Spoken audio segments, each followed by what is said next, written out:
ತೃತೀಯ ಭಾಷೆ ವಿಚಾರದಲ್ಲಿ ನಡೆಯುತ್ತಿರೋ ಜಟಾಪಟಿ ನಿಲ್ಲೋ ಲಕ್ಷಣ ಕಾಣ್ತಿಲ್ಲ.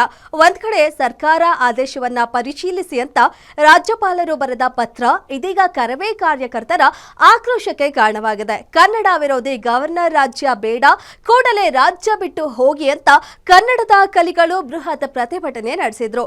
ಈ ಕುರಿತ ಕಂಪ್ಲೀಟ್ ಡೀಟೇಲ್ಸ್ ಇಲ್ಲಿದೆ ನೋಡಿ. ತೃತೀಯ ಭಾಷೆ ವಿಚಾರದಲ್ಲಿ ರಾಜ್ಯಪಾಲರ ನಡೆಗೆ ಕರವೇ ಗರಂ. ಹಿಂದಿ ಏಜೆಂಟ್ ಆಗಿರೋ ರಾಜ್ಯಪಾಲರು ನಮ್ಮ ರಾಜ್ಯಕ್ಕೆ ಬೇಡವೇ ಬೇಡ. ಕರುನಾಡಲ್ಲಿ ಕನ್ನಡವೇ ಬಾಸ್, ಇಲ್ಲಿ ಬೇರೆ ಭಾಷೆಯ ಹಾವಳಿ ನಡೆಯಲ್ಲ ಅನ್ನೋದು ಕನ್ನಡಿಗರ ಸ್ಪಷ್ಟ ನಿಲುವು. ಹಿಂದಿನಿಂದಲೂ ಹಿಂದಿ ಏರಿಕೆ ವಿರುದ್ಧ ದೊಡ್ಡ ಮಟ್ಟದಲ್ಲಿ ಹೋರಾಟಗಳೇ ನಡೆದಿವೆ. ಇದರ ಭಾಗವಾಗಿ ತ್ರಿಭಾಷಾ ನೀತಿ ಬೇಡ, ಬದಲಿಗೆ ದ್ವಿಭಾಷಾ ನೀತಿ ಬೇಕು ಅನ್ನೋ ಕೂಗು ಅವರಿಂದ ಕೇಳಿ ಬರ್ತಿತ್ತು. ಇದರ ಬೆನ್ನಲ್ಲೇ ಸರ್ಕಾರ SSLC ಪರೀಕ್ಷೆಯಲ್ಲಿ ಹಿಂದಿ ಗ್ರೇಡಿಂಗ್ಗೆ ನೀಡಲು ಮುಂದಾಗಿತ್ತು. ಇದಕ್ಕೆ ಕನ್ನಡ ಪರ ಹೋರಾಟಗಾರರು ಸಂತಸ ಪಡುತ್ತಿರೋ ನಡುವೆನೇ ರಾಜ್ಯಪಾಲರ ನಡೆ ಇದೀಗ ಕನ್ನಡ ಕಲಿಗಳಿಗೆ ಆಕ್ರೋಶಕ್ಕೆ ಕಾರಣವಾಗಿದೆ. ಸರ್ಕಾರ ತನ್ನ ನಿರ್ಧಾರವನ್ನು ಮರುಪರಿಶೀಲಿಸಬೇಕು ಅಂತ CSಗೆ ಪತ್ರ ಬರೆದಿದ್ದು ಕನ್ನಡ ಪರ ಹೋರಾಟಗಾರರನ್ನು ಕೆರಳಿಸುವಂತೆ ಮಾಡಿದೆ.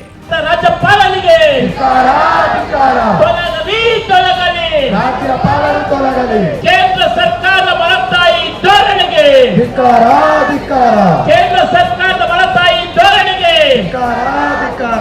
ರಾಜ್ಯಪಾಲರು CSಗೆ ಪತ್ರವನ್ನು ಬರೆದ ಕೂಡಲೇ ಪತ್ರ ಹಿಂಪಡೆಯಬೇಕು, ಇಲ್ಲವೇ ರಾಜ್ಯ ಬಿಟ್ಟು ಹೋಗಬೇಕು ಅಂತ ಕನ್ನಡ ಹೋರಾಟಗಾರರು ಒತ್ತಾಯ ಮಾಡಿದ್ದಾರೆ.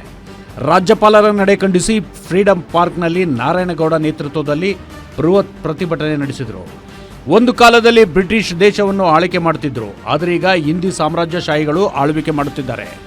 ಕರ್ನಾಟಕದಲ್ಲಿ ರಾಜ್ಯಪಾಲರು ಕನ್ನಡ ಉಳಿಸಿ ಕೈ ಜೋಡಿಸಬೇಕು, ಅದರ ಬದಲಾಗಿ ಹಿಂದಿ ಏಜೆಂಟರಂತೆ ವರ್ತಿಸೋದು ಸರಿಯಲ್ಲ.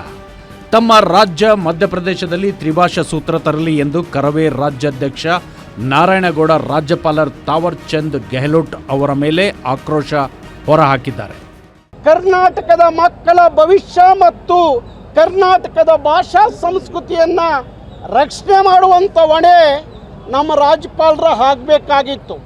ಅದು ಬಿಟ್ಟು ಹಿಂದಿ ಸಾಮ್ರಾಜ್ಯಶಾಹಿಗಳ ಏಜೆಂಟ್ರಂತೆ ನಮ್ಮ ರಾಜ್ಯಪಾಲರು ವರ್ತಿಸೋದನ್ನ ನೋಡಿದಾಗ ನಮಗೆ ಅನಿಸಿದ್ದು, ಈ ರಾಜ್ಯಪಾಲರು ಕರ್ನಾಟಕದಲ್ಲಿ ರಾಜ್ಯಪಾಲರಾಗಲಿಕ್ಕೆ ಯೋಗ್ಯರಲ್ಲ. ಇವ್ರನ್ನ ತಕ್ಷಣ ಭಾರತ ಸರ್ಕಾರ ವಾಪಸ್ ಕರೆಸ್ಕೊಳ್ಳಿ ಕೇಂದ್ರಕ್ಕೆ. ಇಂಥ ರಾಜ್ಯಪಾಲರ ಅಗತ್ಯ ನಮ್ಮ ಕರ್ನಾಟಕಕ್ಕಿಲ್ಲ ಅಂತ ಹೇಳುವ ಕೆಲಸವನ್ನ ನಾವು ಇವತ್ತು ಮಾಡ್ತಾ ಇದ್ದೀವಿ. ಪದೇ ಪದೇ ಕನ್ನಡದ ಮೇಲೆ ಮಲತಾಯಿ ಧೋರಣೆ ತೋರುತ್ತಿರೋ ರಾಜ್ಯಪಾಲರ ನಡೆಗೆ ಈಗ ತೀವ್ರ ವಿರೋಧ ವ್ಯಕ್ತವಾಗಿದೆ.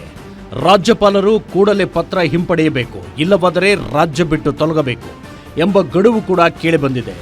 ಒಟ್ಟಿನಲ್ಲಿ ಭಾಷಾ ವಿವಾದ ಈಗ ರಾಜ್ಯ ಸರ್ಕಾರ ಮತ್ತು ರಾಜಭವನದ ನಡುವೆ ಸಂಘರ್ಷಕ್ಕೆ ನಾಂದಿ ಹಾಡಿದೆ. Ullas S Kiruvase, guarantee news, Bengaluru.